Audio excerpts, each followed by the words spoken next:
Sim, né? Não ouvi vocês, mas acredito que vocês, pela fé, responderam sim. Se você está aqui, se você está na sua casa, eu gostaria agora que você baixasse um pouco a sua cabeça, para que nós pudéssemos orar, falar com o Pai, falar com Deus, agradecer por mais uma semana que se passou e por uma que está começando agora. Hoje é o primeiro dia da semana, e nada melhor do que estar na casa de Deus, ouvir a palavra de Deus. Pai, em nome de Jesus, nós te agradecemos por mais um dia estarmos vivos. Nós temos essa oportunidade de mais um dia nos levantarmos, vivermos, termos experiências contigo, com a nossa família. É muito bom viver, Pai. Muito obrigado por este dom que o Senhor nos deu. Nós te agradecemos pelo teto que está sobre as nossas cabeças. Te agradecemos, Pai, pelo alimento que não tem faltado em nossas mesas. Te agradecemos pelas oportunidades de estudo, de emprego que temos em meio a toda essa crise, pelas oportunidades que o Senhor nos dá. Podemos não ter tudo o que nós queremos e sonhamos nesse instante e momento, mas nós temos a certeza que temos tudo o que precisamos. Nós temos ao Senhor, nós temos o seu sacrifício, nós temos a sua graça derramada em nós, Pai. Muito obrigado por isso. Muito obrigado por o seu sangue vertido naquela cruz. Muito obrigado, Pai, por termos a oportunidade de termos comunhão uns com os outros, sermos igreja. Aqui o Senhor tem ordenado a bênção e a vida para sempre. Que a sua unção possa inundar este local. Que o Senhor possa inundar com o teu poder, com a tua glória, esta casa de oração. Que aqueles que entraram aqui chateados, tristes, angustiados e aflitos possam ouvir a palavra e receber a mudança. Possam ouvir essa palavra e mudar, Pai, completamente. É o que nós oramos. Aquele que entrou doente possa ouvir essa palavra e sair daqui plenamente curado, em sua alma e em seu corpo. Nós cremos nessa palavra, ela continua com o mesmo efeito, continua sendo eficaz. Nós cremos em Ti, Pai, em nome de Jesus. Abre os olhos do nosso entendimento para que possamos compreender a Sua palavra. Amém. Se você está com a sua Bíblia, gostaria que você pegasse ela um pouquinho, levantasse ela e dissesse assim: esta é a palavra de Deus, ela é viva e eficaz, nela estão contidas sementes de eternidade. Essas sementes alimentam o meu espírito, essas sementes transformam a minha alma, essas sementes dominam o meu corpo. Serei exposto a essa palavra e nunca mais eu serei o mesmo, em o nome de Jesus. Amém. Amém. Talvez você repita domingo após domingo essa frase e não entendeu o que significa na verdade, né? Na verdade, essa palavra, quando nós comemos, ela vai direto para o nosso espírito. Nós alimentamos o nosso espírito. Na verdade, você e eu, na verdade, nós somos um espírito. Um espírito que está habitando em um corpo. Na verdade, a parte integral de você é o espírito, não é o corpo. O seu corpo, ele se corrompe, Marcel. A sua alma também não é a parte principal. Você possui uma alma que tem emoções, mas o verdadeiro eu é o espírito. O espírito não é um gás que está aí dentro. O espírito não é o espírito é você de verdade. Esse é o real de você. Quando Deus ele cria o homem, ele faz o homem ali um boneco de barro e ele sopra a sua própria vida dentro dele. Aí mora a verdadeira identidade do homem. Nós não nos damos conta dessa verdade porque nós vivemos muito presos às coisas da alma, às coisas do corpo. Dia após dia nós estamos cercados de situações que nos fazem esquecer que, na verdade, nós somos seres espirituais. Nós somos seres espirituais, e você não é um terço alma, um terço corpo e um terço espírito. Você é plenamente espírito, que vive dentro de um corpo e tem emoções, tem uma alma. Você é um ser espiritual. Abra sua Bíblia lá em Lucas capítulo 19. Lucas capítulo 19. Vi uma postagem, foi essa semana? Acho que foi essa semana. Acho interessante porque, conforme nós vamos lendo a palavra, algumas coisas vão surgindo. Eu acho interessante quando eu vejo algumas postagens, porque dá para tirar mensagens. Na verdade, Lucas 18 e versículo 9.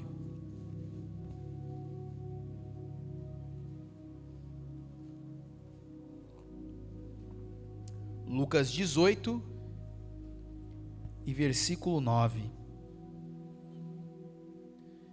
Não poderia ser 19, porque eu fiz a contagem 2 vezes 9. Loucura, né? É assim que eu marco os textos. O texto de Lucas, 2 vezes 9 e depois o 9, 18 e 9. Estranho, né? Será que eu tenho algum problema, Diácono Renan? Você acha, Marcelo, tem um... Não? Perguntei para os dois mais estranhos, né? Os dois engenheiros e gostam dos números também, né? Lucas 18 e 9. Eu vi uma postagem essa semana. Era alguma coisa de ateísmo, alguma coisa desse estilo. Na verdade, era um índio sentado com um padre catequizando, e ele falando assim: mas se você me falasse da Bíblia, eu não iria para o inferno? E aí o padre responde: não, se eu não falasse da Bíblia, você não iria para o inferno. Aí eu fico pensando, né? Então, a ausência do Evangelho faz com que as pessoas vão para o céu. Na verdade, há um grande engano, né, nessa questão, porque todos nós nascemos debaixo de uma forma. Eu e você nascemos debaixo de uma forma, e nós vamos falar a respeito disso. Isso tem que estar bem claro nas nossas mentes. Hoje a gente vai ler bastante a Bíblia. Você não gosta muito de leitura, eu nos últimos cultos falei poucos textos, foi muito rápido e tratei de coisas específicas. Deus tratou de coisas específicas em nossas vidas, mas hoje nós vamos falar de algo que tem que ser importante, nós temos que compreender isso, senão a nossa vida não sai do lugar como cristãos. E o texto está lá em Lucas 18 e 9, talvez na sua Bíblia. Como é que está na sua Bíblia, irmão Rogério, o título? A parábola do fariseu e do publicano. A minha também está assim. E diz assim: e disse também, Jesus contando essa história, e disse também esta parábola a uns que confiavam em si mesmos. Preste atenção, nós vamos começar falando de um texto que é controverso. É um texto polêmico. Fala um jogador polêmico do Palmeiras, o Fabinho. Fala aí um polêmico do Palmeiras. Um que já jogou no Palmeiras que foi polêmico. Felipe Melo. Por que polêmico? Por que o Felipe Melo é polêmico? Porque toda vez que o Felipe Melo estava envolvido em alguma coisa, gerava o quê? Dúvidas. O que está acontecendo? O Corinthians também já teve jogadores polêmicos, né? Fala um jogador polêmico aí, o Diácono Renan, do Corinthians. Marcelinho Carioca. E tantos outros. Quando se gera polêmica, é algo que é falado, é discutido. E esse texto, muitas vezes, quando lido, é interpretado de forma errada e gera uma polêmica. Qual é a polêmica desse texto? Preste atenção. E vem de encontro com aquilo que nós pregamos sobre a justiça de Deus. Talvez você já ouviu o pastor falando sobre justiça de Deus, e tenha já se deparado com esse texto e pensado assim, mas o pastor fala, a Bíblia fala sobre justiça, mas esse texto fala ao contrário. Vamos ler um pouquinho sobre ele. E disse também esta parábola a uns que confiavam em si mesmos. Confiavam em quem? Em si próprio. Não era uma confiança em Deus. Crendo que eram justos. Preste atenção. E desprezavam os outros. Qual era o problema desses religiosos? Eles acreditavam em si mesmos. Eles acreditavam que tinham uma santidade fora do comum. E desprezavam os outros. 10. 2 homens subiram ao templo. Jesus vai fazer uma comparação a orar, um fariseu e o outro publicano, cobrador de impostos. O publicano era o quê? Era um israelita, um judeu, que era treinado por Roma para cobrar impostos dos seus próprios irmãos de sangue, da sua própria nação. Era tido como um traidor pela sua nação. Então nós temos aqui um fariseu, um religioso e um cobrador de impostos. O YouTube agora tem um negócio desse, né? Coloca o bancário e um outro para conversar. Já viu algum vídeo assim no YouTube? Aí tem essas questões, né? E Jesus está fazendo uma comparação aqui também. O fariseu, ele estando em pé, o religioso, ele orava consigo dessa maneira: ó Deus, graças te dou, porque eu não sou como os demais homens. Está comparando. Porque eu não sou como os demais homens, roubadores, injustos e adúlteros, nem ainda como este publicano. Olha a oração do religioso. Eu jejuo 2 vezes na semana e dou os dízimos de tudo quanto eu possuo. Vamos lá, ele citou várias qualidades dele. Ele chegou para Deus e falou assim: Deus, eu sou o cara. Eu dou o dízimo, eu jejuo 2 vezes, eu sou muito bonzinho, eu não sou como os outros, não sou adúltero, não sou como esse publicano. E o publicano, porém, estando em pé de longe, nem ainda queria levantar os olhos ao céu, estava com vergonha, mas ele batia no peito dizendo: ó Deus, tem misericórdia de mim, pecador. Vamos lá, vai pegando as palavrinhas: pecador, justo. Você já se deparou com esse texto e não compreendeu de maneira correta. Digo-vos que este desceu justificado. Este quem? O publicano. Digo-vos que este desceu justificado para a sua casa, e não aquele, não religioso. Porque qualquer que a si mesmo se exalta será humilhado, e qualquer que a si mesmo se humilha será exaltado. Preste atenção neste texto. Porque você ouve nessa casa de oração muitas vezes que nós não somos mais pecadores. E isso é verdade. E nós vamos explicar a respeito disso. Você tem dúvida a respeito disso? Nós vamos explicar hoje a respeito disso. Você já ouviu? Não, pastor, mas eu sou pecador. Nós vamos chegar lá. Preste atenção. O texto de Lucas está no Novo Testamento aqui, ó, nos seus livros. Ele está na seção de Novo Testamento. Não está, Ana? Está na seção de Novo Testamento.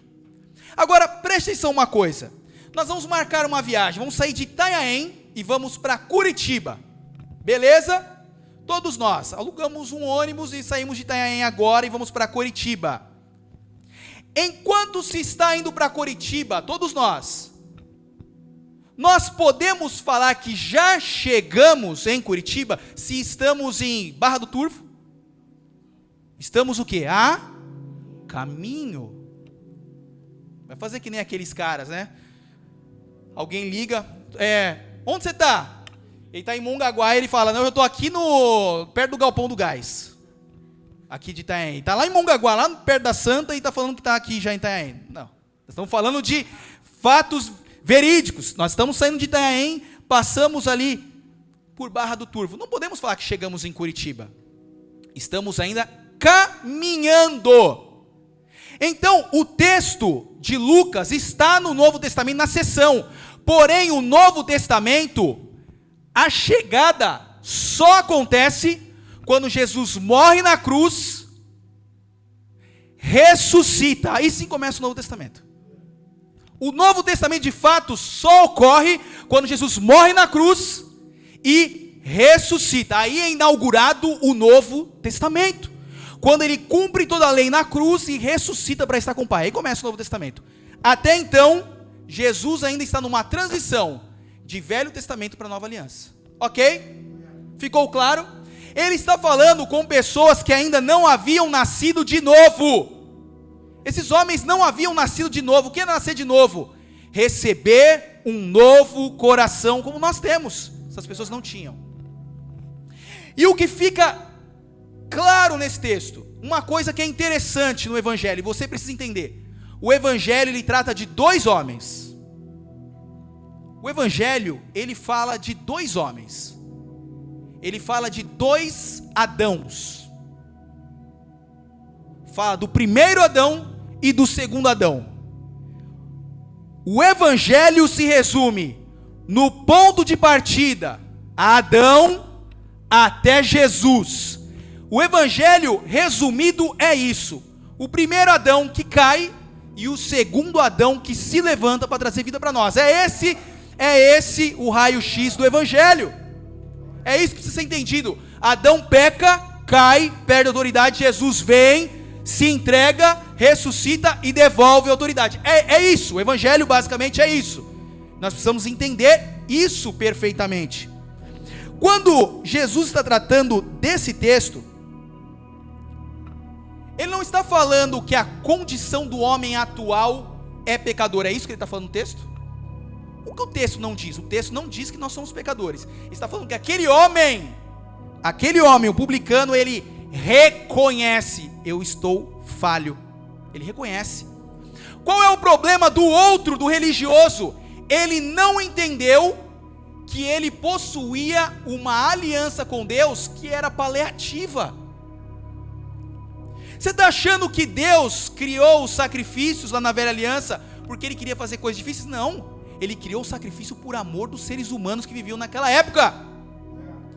Se não houvesse derramamento de sangue, o homem não poderia ter relacionamento com Deus. Mas mesmo assim, nasceram sobre a mesma forma, judeus e gentios. Gentios era quem não tinha aliança com Israel. Todos, Sérgio, nasceram debaixo da mesma forma. Que forma? Quem aí é dos anos 2000 que gravou CD no computador? Gravou CDzinho, aquela seleção de músicas, né? Anos 2000, faz uma seleção de músicas aí, põe umas 10 músicas, né? Quando fazia o CD, ou quem é mais antigo, na fita cassete, VHS, ou fita cassete também, quando você pegava uma fita e duplicava ela, o que acontecia? A fita ficava do mesmo jeito da outra que você duplicou, da primeira que você duplicou, com as mesmas falhas, com os mesmos abafamentos no áudio, com os mesmos cortes, ficou tudo igual, Sandro, tudo igual. Por quê?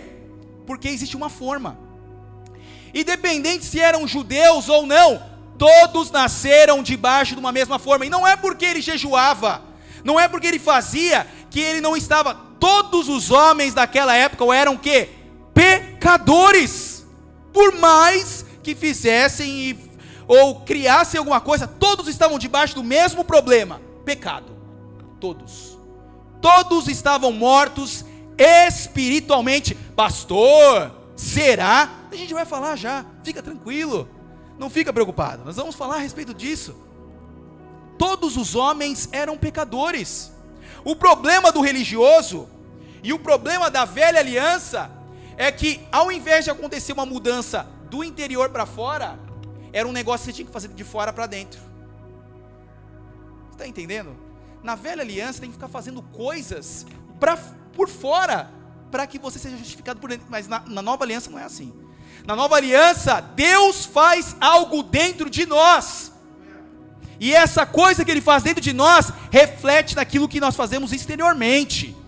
É totalmente ao contrário na nova aliança, é totalmente o inverso. E nós precisamos entender, Sérgio, que o estado de pecador não é o ato. Nós confundimos. É pecador porque pecou. Não é o ato. A questão de pecador ou justificado é posição espiritual. Muda completamente. Como assim, pastor? Posição. Posição espiritual é Deus que te coloca, não é você que faz. Entenda isso. Posição espiritual é Deus que coloca. Não somos nós que fazemos, ok? Nós já vamos falar mais a respeito disso. Então, você entende aqui que o pecador, que esse homem está falando, eu sou pecador, e esse justo que está falando aqui, não é a justiça que nós pregamos sobre justificação. Esse justo que ele enxergava era justo aos próprios olhos, justo sobre a própria justiça, justo na própria religiosidade. Então quando você lê esse texto, não é a justiça de Deus, ele se achava justo por si próprio, ele se achava justo pelas suas obras, e o homem entendia que por mais que existisse lei ou qualquer outra coisa, ele era pecador naquela aliança. É isso que o texto está falando. Agora, abra lá em Romanos, capítulo 3. Romanos, capítulo 3.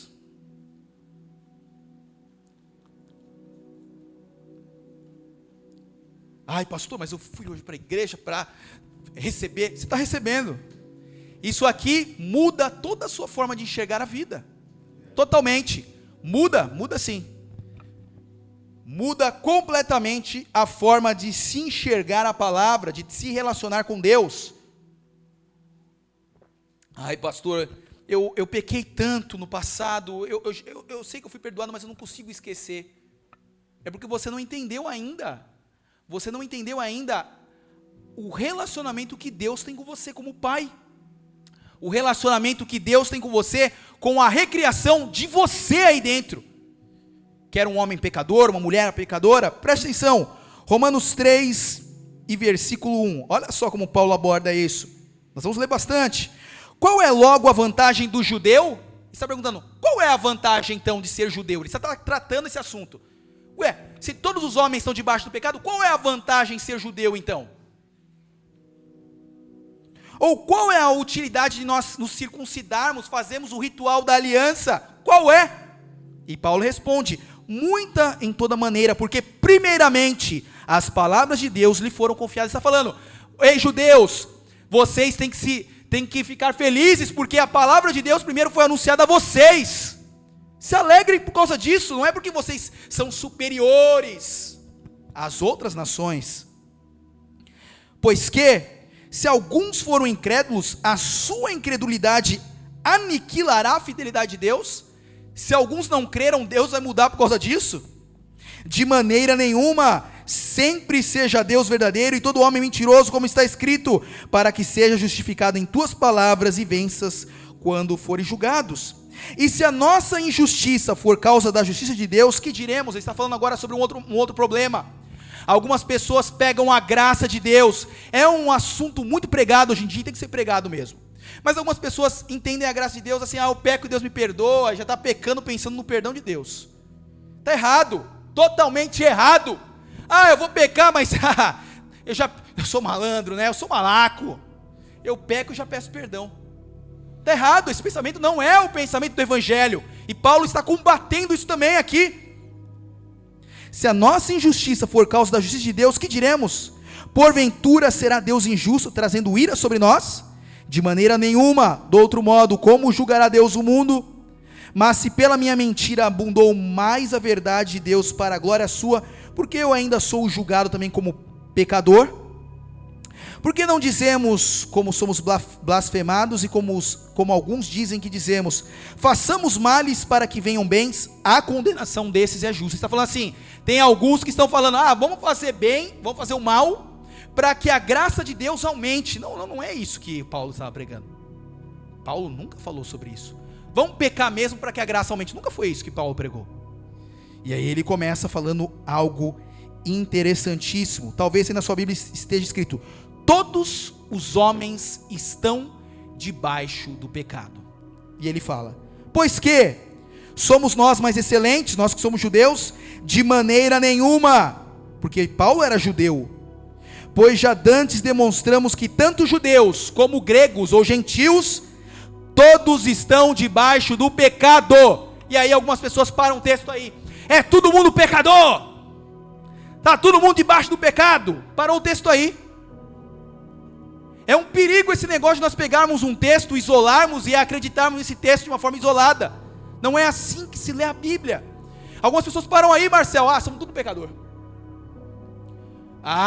Pastor, você está falando então que você não é mais pecador, você não falha? Não, ninguém disse isso. Eu disse isso em algum momento? Não disse isso. O pecador é aquele que gosta de pecar. É aquele que peca e não tem arrependimento nenhum. Esse é o pecador. É aquele que Deus não mudou a posição dele, continua na mesma posição. Agora o justificado é aquele que recebeu a regeneração, a recriação do seu espírito e tem prazer na palavra de Deus. Vai falhar? Vai, mas vai se levantar. Vai falhar? Vai, mas não vai ter prazer em falhar.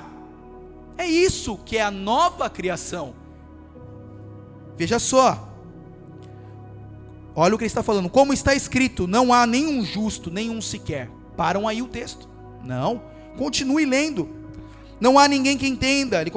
Agora ele começa a falar a respeito de textos da antiga aliança, salmos e outros mais. Não há ninguém que busque a Deus. Talvez você pegue esse texto e fale assim: ninguém quer buscar a Deus, porque leu esse texto separado. Não é isso. Todos se extraviaram.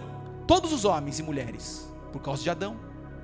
Todos estavam extraviados. O que é o extravio? Você fez a compra no Mercado Livre e não chegou, extraviou. Você fica como? Bravo, tá ansioso, nem compra nada que não vai chegar, porque tá de greve, não é verdade? Não vai chegar. Extraviou, foi para outro lugar. Todos se extraviaram e juntos se fizeram inúteis, todos os homens, tanto os da aliança como os que não tinham. Não há quem faça o bem, não há nenhum só. Essa é a realidade em quem está em Adão. Quem está em Adão está extraviado. Quem está em Adão não tem glória. Quem está em Adão ainda não tem vida. É a verdade. Quem está no primeiro Adão ainda está assim, perdido. A sua garganta é um sepulcro aberto, com as suas línguas tratam enganosamente. 18. Não há temor de Deus diante dos seus olhos. Ora, nós sabemos que tudo o que a lei diz aos que estão debaixo da lei, o diz, para que toda boca esteja fechada e todo mundo seja condenável diante de Deus.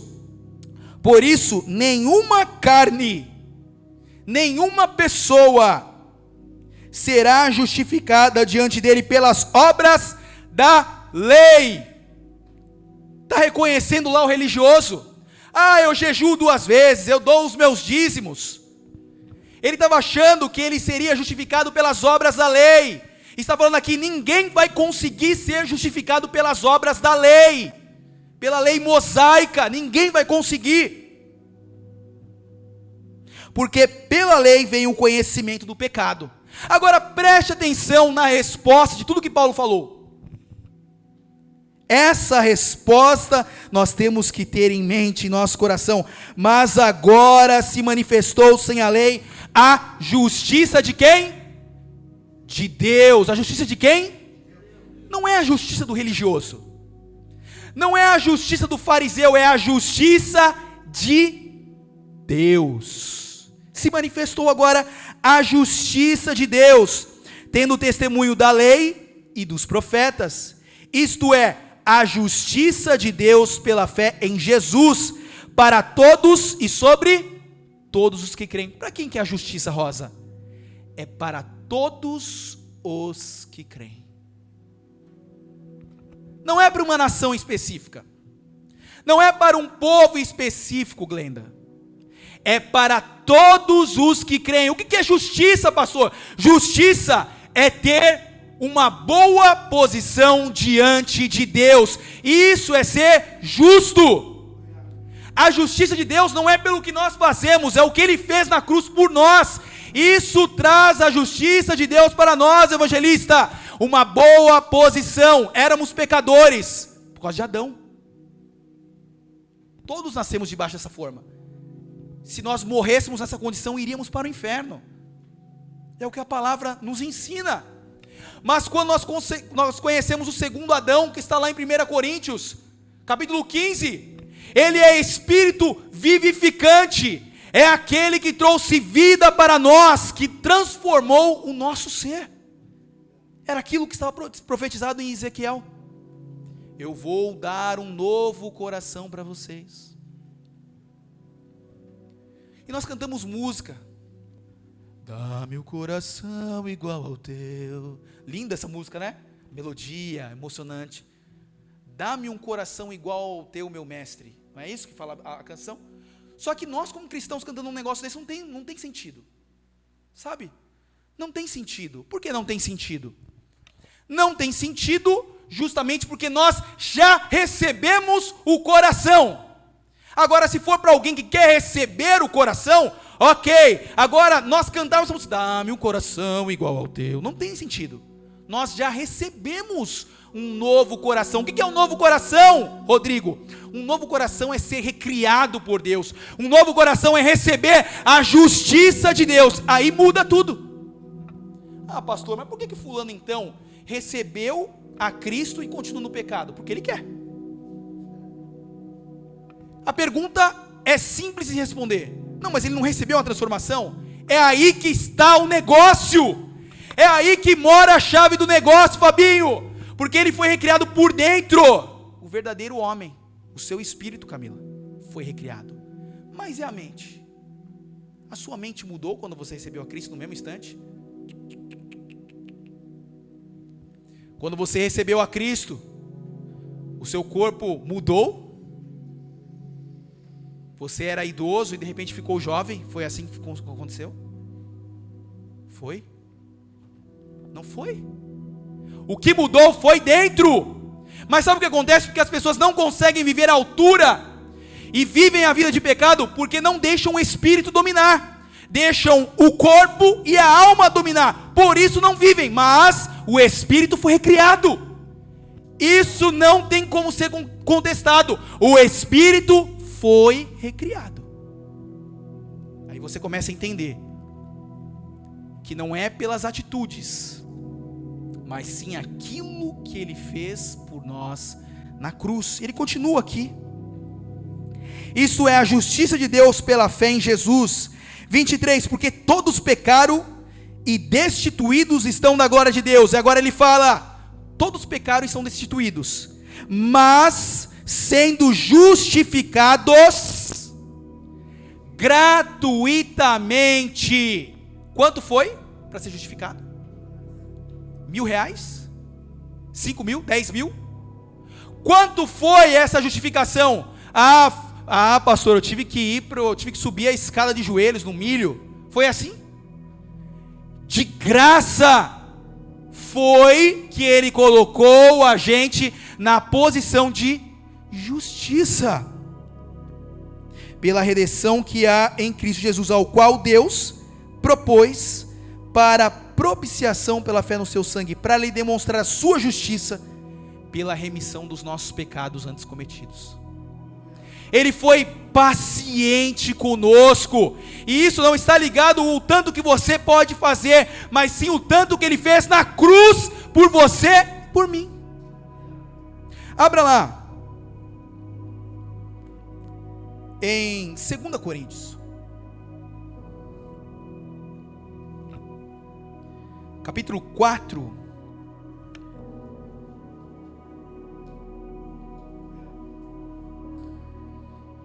Coríntios capítulo 4, versículo 16.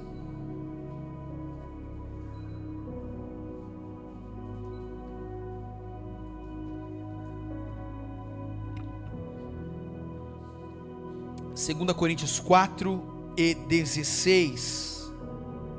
Eu falei que nós íamos ler bastante a Bíblia. Isso é importante. Igreja que lê a Bíblia. Olha o que Paulo diz.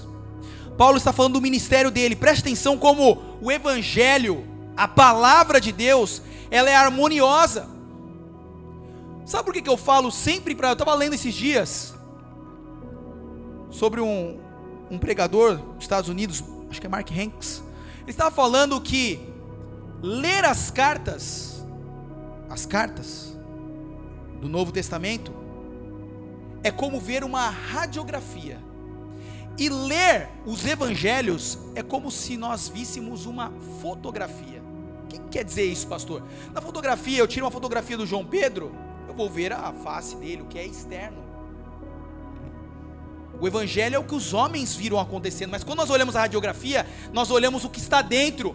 Porque nos evangelhos, nós vemos aquilo que os homens testemunharam do que Jesus fazia, mas nas cartas nós vemos o que Deus revelou através de Paulo para a igreja.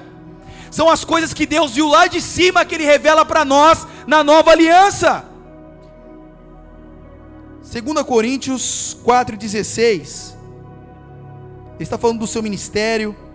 Ele fala aquele texto, crie, por isso falei, nós cremos, por isso também falamos. E fala no 16 assim: por isso nós não desfalecemos, nós não nos cansamos, mas ainda que o nosso homem exterior, a nossa carne,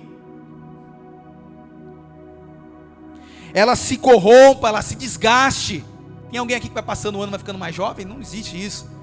Vai passando o tempo, nós vamos ficando mais velhos, normal. Vai aparecendo o cabelo branco, vai caindo o cabelo, vai aparecendo ruga, linha de expressão, normal. Isso é normal, não tem como lutar contra isso. Você pode fazer 100 mil plásticas, que nem a Ana Maria Braga lá, não vai adiantar. O tempo vai chegar. Faz tanta plástica, levanta o braço, a perna levanta junto. Tanta plástica que fez. Não adianta, vai chegar o tempo. O interior, olha o que ele está falando, o homem verdadeiro, o interior, que Paulo fala de o homem verdadeiro, ou que Pedro fala em 1 Pedro 3, o homem interior do coração, o homem verdadeiro, o que nós somos verdadeiramente, ele se renova de dia em dia. A carne vai se corrompendo, a alma também, se nós não alimentarmos, vai corrompendo, mas o espírito, ele se renova de dia em dia, porque a nossa leve e momentânea tribulação produz para nós um peso eterno de glória muito excelente, porque nós não atentamos nas coisas que se veem, mas nas coisas que não se veem, porque as que se veem são temporais. O que nós enxergamos vai passar,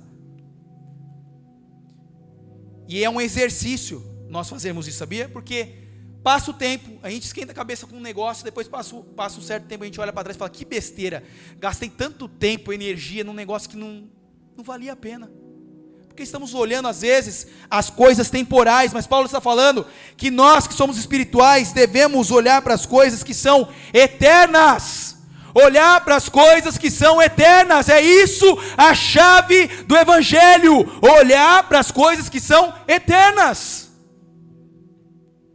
Acho que o diácono falou isso no princípio do culto, falou na salinha. Nós não conversamos nada esses dias. Liguei até pouco para ele essa semana. Nem gastou muito crédito. Gastar tempo com as coisas que são eternas. Olha o que Paulo fala. Porque nós sabemos que se a nossa casa terrestre, olha o que ele chama o corpo. Ele não chama o corpo de verdadeiro eu. É isso que nós temos que prestar atenção no evangelho. Ele não está falando que o seu corpo, Rosa, é você. Ele está falando que o nosso corpo é uma casa. Preste atenção, Fabinho, o seu corpo é apenas uma casa. O meu corpo é apenas uma casa. Para quem? Para o verdadeiro William que mora aqui dentro. Está compreendendo isso? Porque sabemos que se a nossa casa terrestre deste tabernáculo se desfizer, temos de Deus um edifício, uma casa não feita por mãos, eterna nos céus, e por isso também gememos desejando ser revestidos da nossa habitação que é do céu. Olha o que ele está falando, que nós vemos do céu. Por que nós viemos do céu? Porque o Espírito vem direto de Deus, não tem outra explicação. Se todavia estando vestidos não formos achados nu, porque também nós os que estamos neste tabernáculo, de novo ele fala que o nosso corpo é uma casa.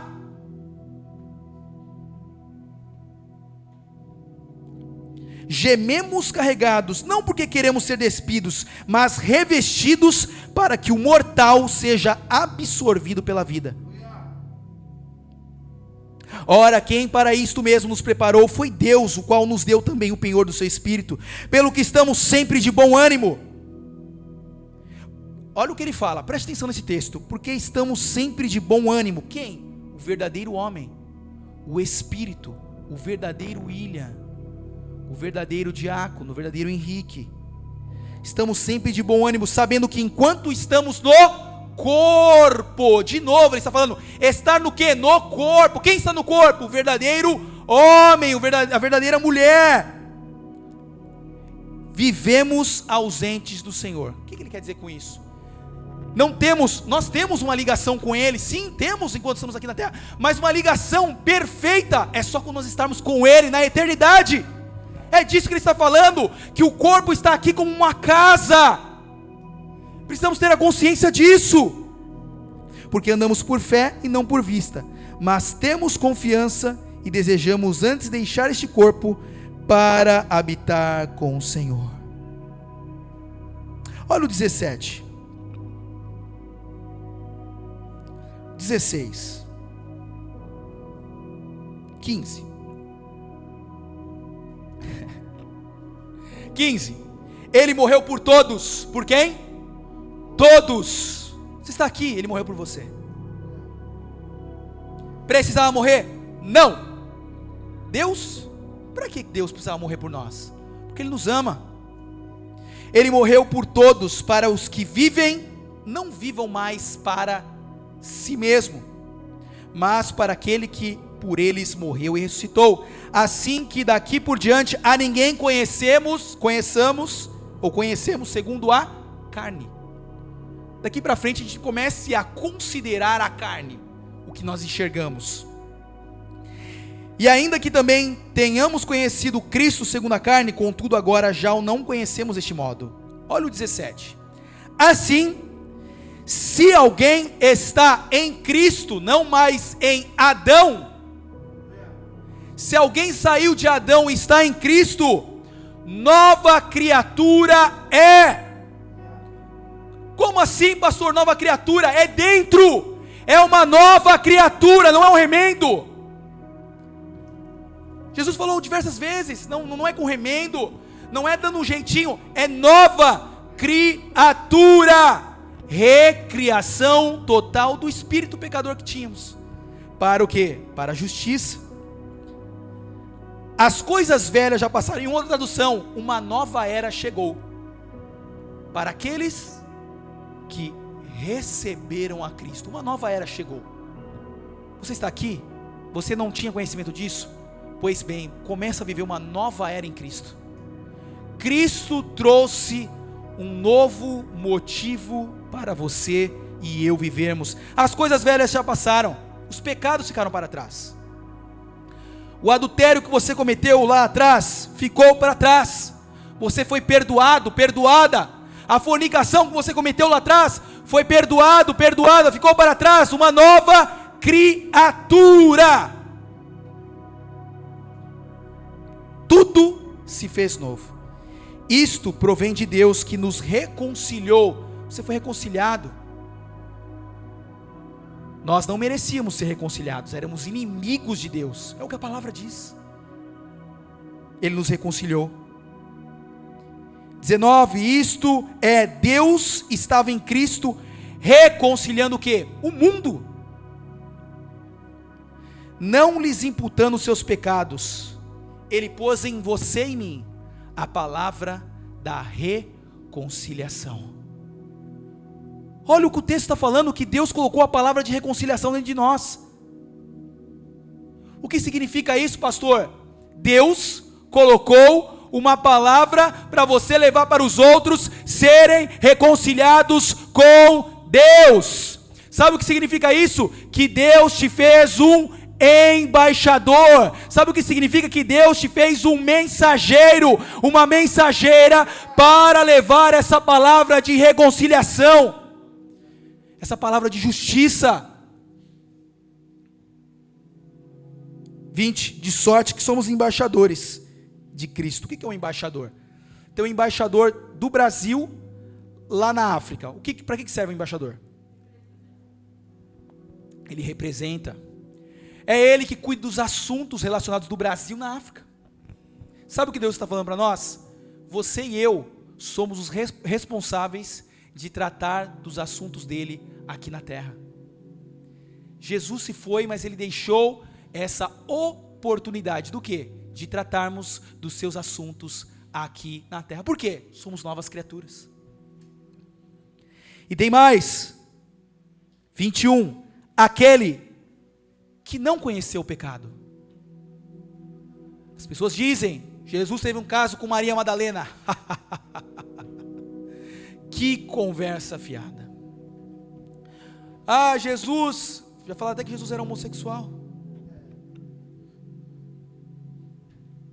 Aquele que não conheceu o pecado, o fez pecado por nós. Quero deixar claro, respeitamos a todos, mas não negociamos com o pecado. Pecado é pecado, não tem jeitinho, é pecado, tem que se arrepender e viver para Deus. Pecado é pecado. Aquele que não conheceu o pecado, se fez pecado por nós. Ele pegou o meu e o seu pecado e levou sobre si. Sabe para quê? Para que nele fôssemos feitos justiça de Deus. Justiça de Deus. Aquele William pecador que existiu há tempos atrás, não existe mais. Deus nos justificou. Vai falhar em algum momento? Vai. Vai falhar em algum momento? Vai. Porém, foi justificado. Aquele que não foi justificado, ele continua nos mesmos erros, continua nos mesmos enganos, continua nas trevas, mas aquele que foi justificado, ele tem prazer na palavra de Deus. Efésios 2, para nós terminarmos. Efésios 2.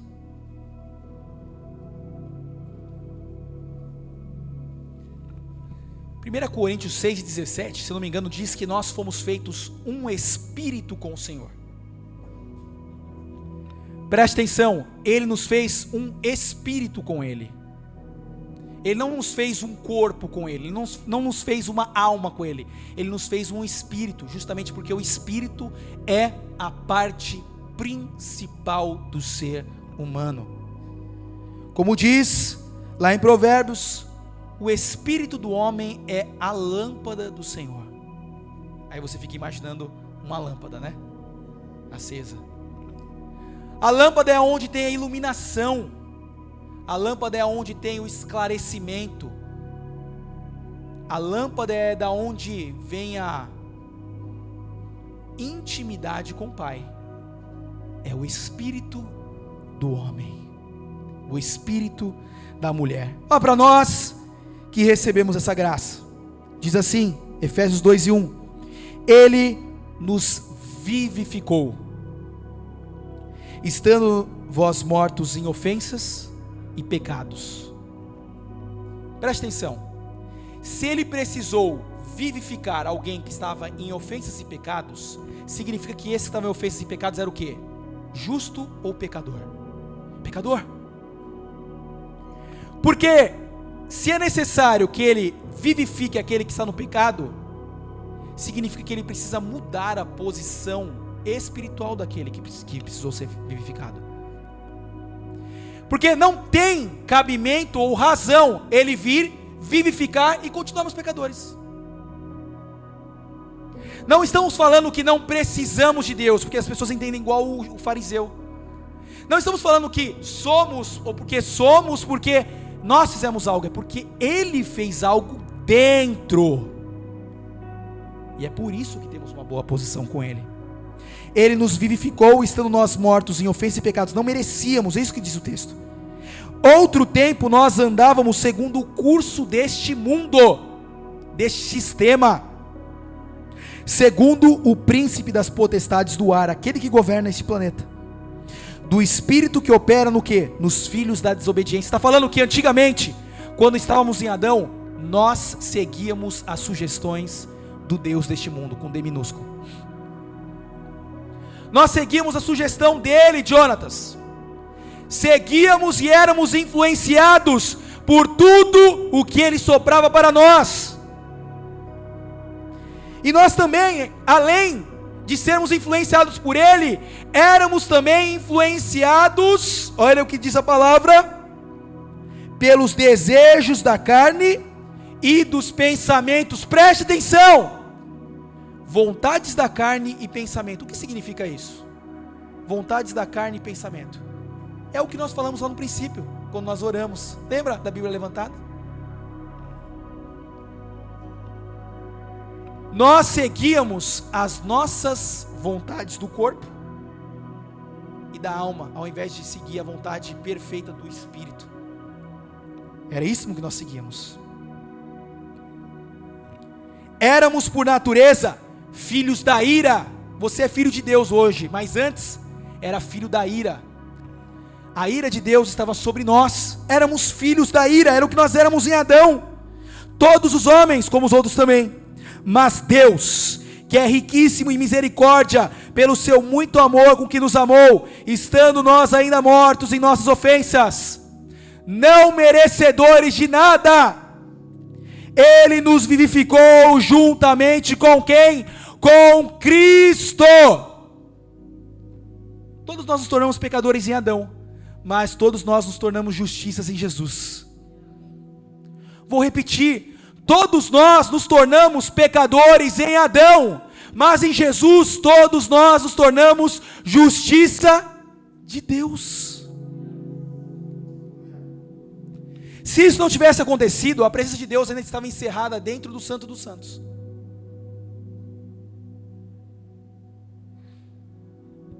Se isso não tivesse ocorrido, a presença de Deus era só para alguns. Só para alguns. Se isso não tivesse acontecido, os homens ainda estariam imolando animais para que eles pudessem ter um relacionamento com Deus. Mas não, quando Jesus ele vem, ele faz o verdadeiro e perfeito sacrifício para que eu e você possamos ter relacionamento com Deus, uma posição correta diante de Deus. Tanto é verdade que o texto diz assim, ó: Ele nos ressuscitou juntamente com Ele e nos fez assentar nos lugares celestiais em Cristo Jesus. Você está aqui, não está? Só que a sua posição espiritual é ao lado de Deus. Você está entendendo que não está ligado ao exterior, está ligado ao interior? É isso que faz a diferença. É isso que muda toda a nossa forma de enxergar o Evangelho, para mostrar nos séculos vindouros as abundantes riquezas da sua graça, pela sua benignidade para conosco em Cristo Jesus. Eu não sei, você deve talvez estar vivendo um evangelho e viveu um evangelho durante muitos anos, que estava baseado em apenas fazer para ser aceito. Eu não estou falando para você deixar de viver a palavra, eu estou falando de pessoas que vivem um evangelho em que elas têm que fazer alguma coisa para serem aceitas por Deus. E você tem vivido uma escravidão legalista. Se não for feito com o manual de instrução certinho, eu não vou. Sabe, isso aí é um peso gigante para suas costas. Sabe por quê? Você nunca vai ser perfeito dessa maneira, nunca. Você vem no dia certo aqui. Faz tempo que você não vem e você precisava ouvir essa verdade. Você tem vivido um misto de lei e um misto de graça. E a partir de hoje você vai viver a lei da graça, a lei do Espírito de vida que te liberta da lei do pecado e da morte. E essa lei da graça, ela não abre margem para você viver no pecado, ela abre margem para você viver uma vida espiritual com Deus. Talvez você tenha ouvido um evangelho um pouco distorcido nessa questão da graça, mas eu tenho a certeza em te falar e convicção de que o evangelho da graça é muito mais sério e muito mais espiritual do que esse evangelho que você foi criado há tantos anos, vivendo em dogmas e paradigmas e tantas coisas que tem te prendido. Quando você entende o evangelho da graça, você faz as coisas para Deus porque você entende que o ama e Ele também te ama. Se coloque de pé.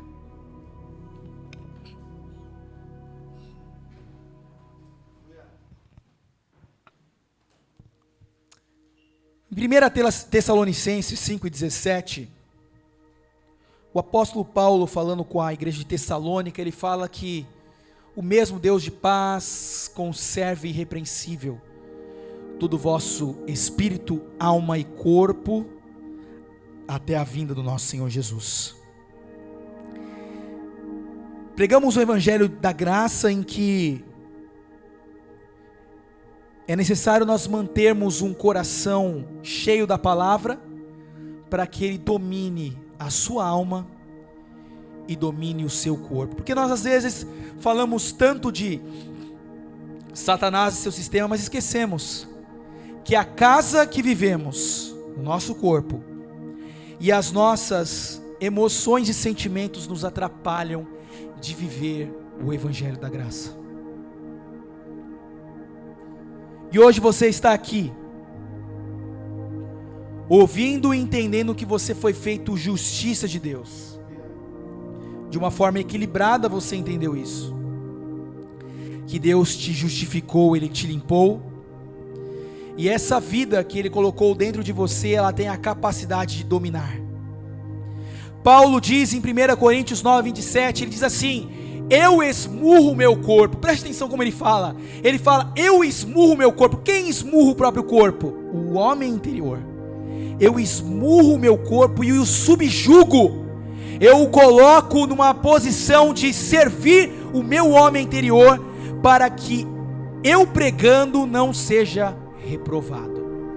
Veja bem, se Paulo, o apóstolo Paulo, que escreveu 3/4 do Novo Testamento, teve visões gloriosas com Jesus, teve uma visão e um arrebatamento celestial, ele diz que precisa subjugar o seu corpo para que ele não seja reprovado. Porque nós também não tomamos esse tipo de atitude e deixamos o Espírito dominar sobre a casa e sobre a mente. Nós confessamos no começo, a palavra alimenta o nosso coração, o nosso espírito. A palavra transforma a minha alma, e a palavra domina o meu corpo. Pode ser que você deixe a carne dominar, apesar de ser uma nova criatura, deixe a carne dominar, age no impulso, está agindo na carne, carnal. Ou talvez os seus sentimentos e emoções dominem, você acha que está por cima, mas na verdade é tudo sentimentalismo, é tudo emoção. E Deus está nos chamando para deixar o verdadeiro homem, a verdadeira mulher que vem de Deus, dominar sobre todas essas circunstâncias. Como pastor, entendendo primeiramente, você é nascido de Deus, você é nascida de Deus. Não vai ser o pastor impondo as mãos sobre a sua cabeça que a coisa vai mudar, não. As coisas vão mudar quando nós entendemos essa realidade e começarmos a ler a sua palavra. Quando nós entendemos essa realidade, começarmos a alimentar a nossa alma, para que ela pense alinhada, para que nós possamos permitir que o Espírito domine o nosso corpo, cheio de desejos. Enquanto você estiver aqui na terra, os desejos vão ocorrer, as vontades vão ocorrer. Enquanto você estiver aqui, os pensamentos vão subir, vão surgir. Mas saiba de uma coisa: da mesma maneira que esses sentimentos, essas vontades aparecem, o Espírito, estando forte, estando alimentado, consegue jogar de lado todas essas coisas.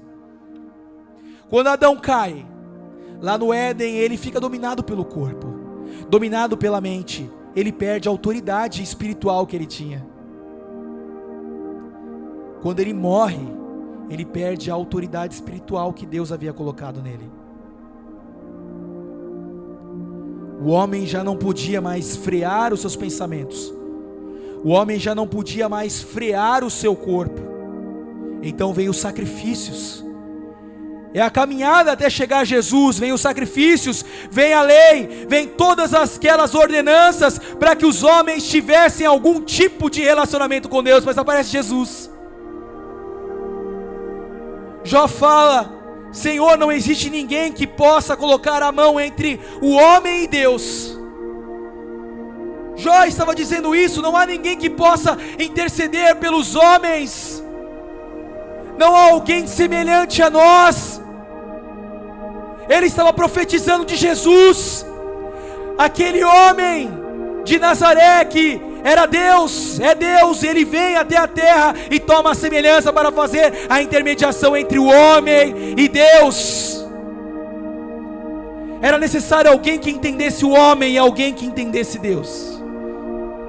Jesus aparece entendendo Deus e entendendo o homem, suportando as aflições, dominando sobre o pecado, para que ele morresse naquela cruz e dissesse: está consumado. O que estava consumado?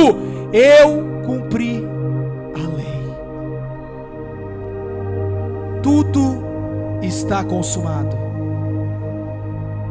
Agora nenhuma condenação há para os que estão em Cristo Jesus, que não andam segundo a lei, mas segundo o Espírito, porque a lei do Espírito de vida me libertou da lei do pecado e da morte. Como ele se refere? A lei do pecado e da morte, agora inundada pela lei do Espírito de vida.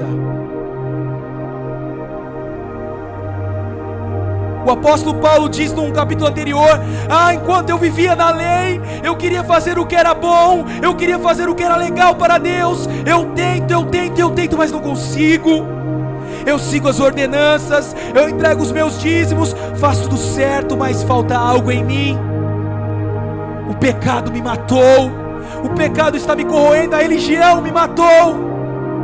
Paulo está falando a experiência dele, um judeu, fariseu, que vivia a lei mosaica e não conseguia nada.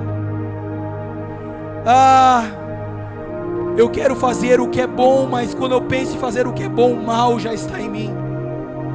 Ele fala: miserável homem que sou. E alguns param neste texto, mas ele diz depois no 8: agora nenhuma condenação há para os que estão em Cristo Jesus. É para nós. É a nova lei. As pessoas dizem que a graça não é uma lei. É uma lei. Se você gosta da lei, saiba, saia da velha lei e venha para a nova lei. A lei da vida, a lei do Espírito de vida, porque um dia irá passar essa lei e começará uma nova trajetória aqui na terra. Mas enquanto você pode, aceite a lei do Espírito de vida. Se você tem desejo de receber a lei do Espírito de vida no seu coração,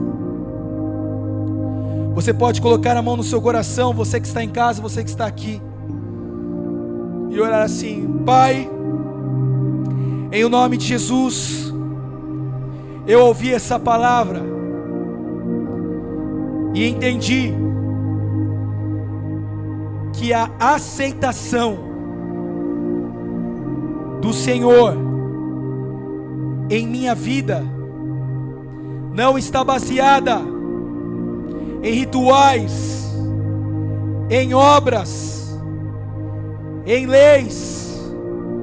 Não, eu entendi que basta eu confessar o nome do teu Filho Jesus e crer que Deus o ressuscitou dentre os mortos. Daí em diante o Senhor transforma o meu coração.